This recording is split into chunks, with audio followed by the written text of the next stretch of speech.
Welcome to Matt's World. We're checking out the Discovery Center at the St. Petersburg Pier.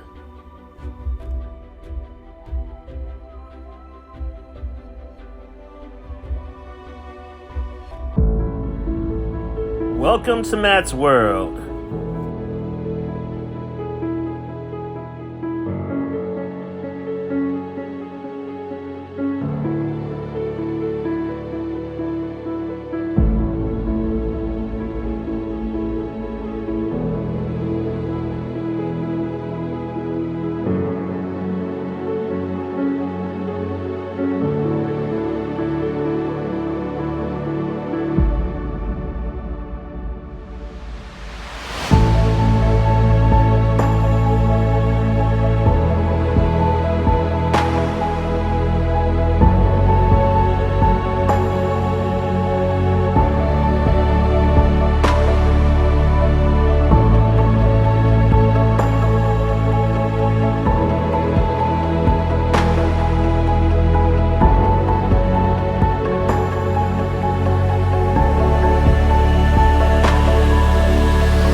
The Discovery Center was not very big, however, it was a lot of fun.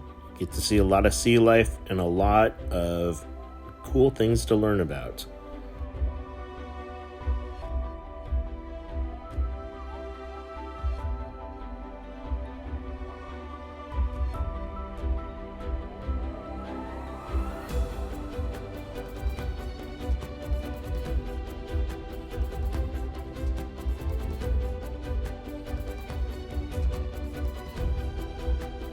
Matt is really excited about going out on the boat. We're going to go do the eco tour with Discovery Center. Off to check out the Tampa Bay, which is a very large estuary. And learn about the environment and the animals that live here.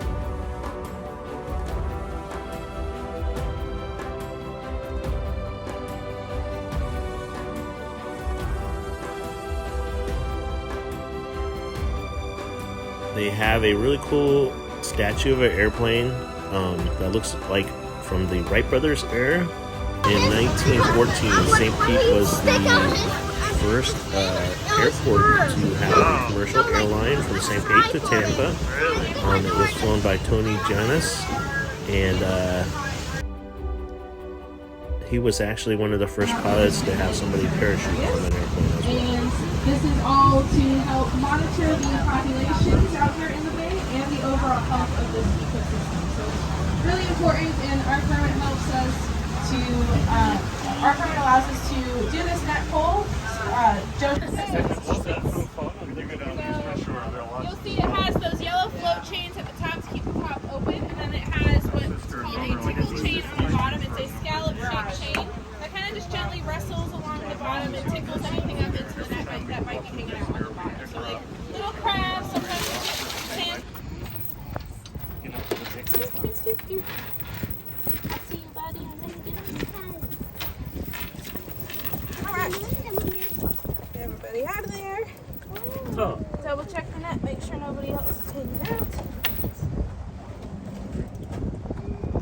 Sorry. And then the crab's the darker. Oh, yes, Dad's promise was crazy. Alright, so we did get 3 different species in that poll, even though it wasn't as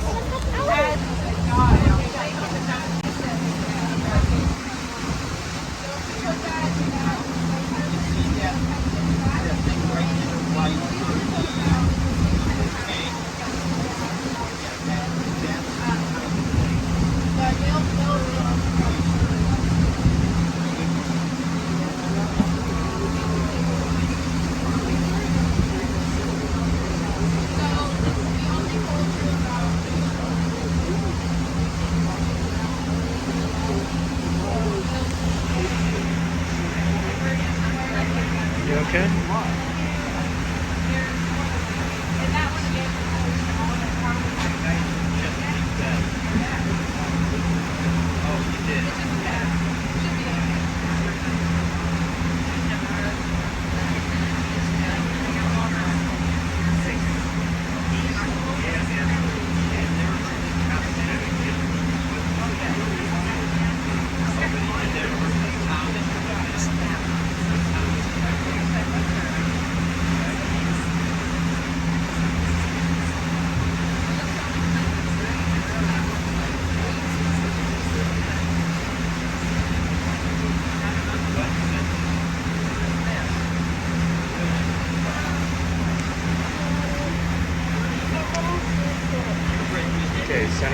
focus on something.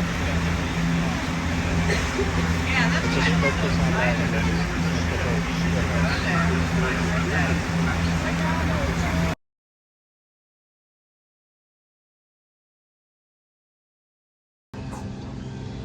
And mangroves are very important for a number of different reasons, not only to animals by providing a structured habitat for them to live in, but also very important to us as humans because they prevent erosion with their very complex root systems.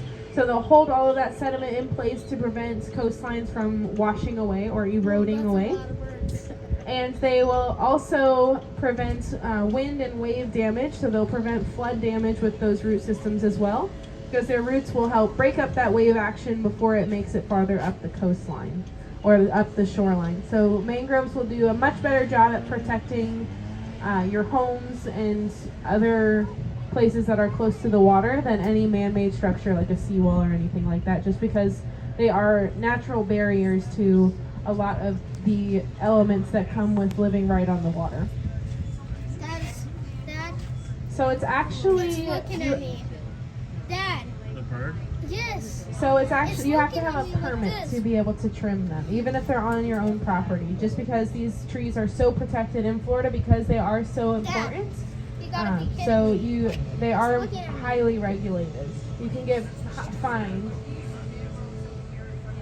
Those are trimmed. Those are mangroves, and I'm assuming they probably have a permit. Yes, exactly. They weren't thinking about that when most of this was built. They didn't really know the benefits of it back then. Yeah, on the side. Right, exactly. A lot of people are very concerned with their views of the water.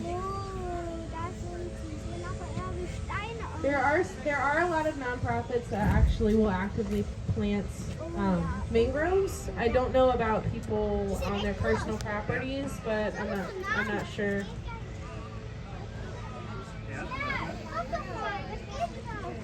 So this is Bird Island.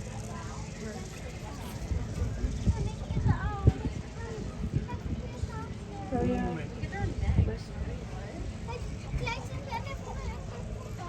So this island is a sanctuary island. As humans, we are not allowed to step foot on it. You'll see these no trespassing signs all over the island. And so this island is protected so that these birds have an undisturbed environment for them to live in and nest in. All the way at the bottom here, that blue one, that's called a little blue heron. Very creative. Way down there. You'll start to get that trend here that scientists aren't too creative when they get to naming things.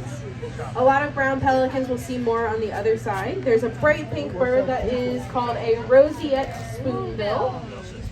So usually you see a pink bird in Florida, and what do you think of? Flamingos, right. So flamingos are not actually native to Florida. They're more native to the Caribbean and the Bahamas. But these spoonbills, oh, there's a little baby behind them. Look at them. So that pink bird, the roseate spoonbill, is the only native pink bird in Florida and the only native pink bird in the entire U.S. So they do get their coloration the same way that flamingos do, by eating a lot of shrimp and crabs and crustaceans that are very rich in carotenoids. And carotenoids are a pigment that will change the color of your flesh or your skin or your feathers.